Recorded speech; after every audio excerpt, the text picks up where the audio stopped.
We got on the road around 5 a.m.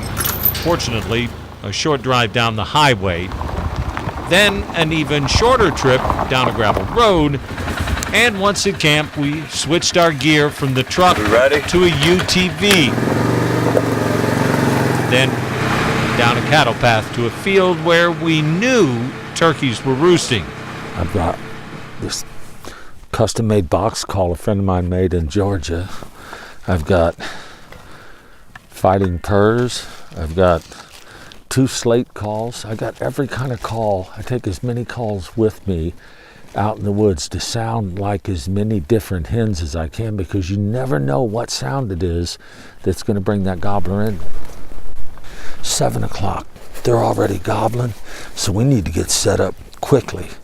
You want to be on the ground and set up before daylight starts to come up, because when the hens start calling, you want to be able to call too and mimic a hen to where that gobbler will fly down, hopefully near to you.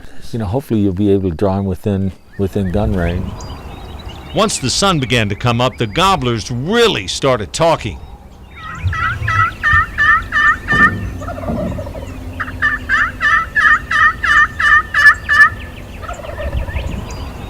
We heard 6 or 7 different birds, all within calling distance. Boy, the thing about turkeys, they have such keen eyesight. You have to completely camo up. After what seemed like an eternity of silence, he peeked out from behind the cedars. Down to the right of the feeder. See him? That gobbler put on a show, but no matter how sweetly I called, he wasn't coming in, staying out about 80 yards and then disappearing. A few minutes later, we saw why. Hens were coming to him. A couple of hours later, we had to admit we'd lost. Turkeys won, Barry nothing. I went out the next day, and the turkey outsmarted me again. The third time, I set up about 40 yards closer, sinking inside a cedar.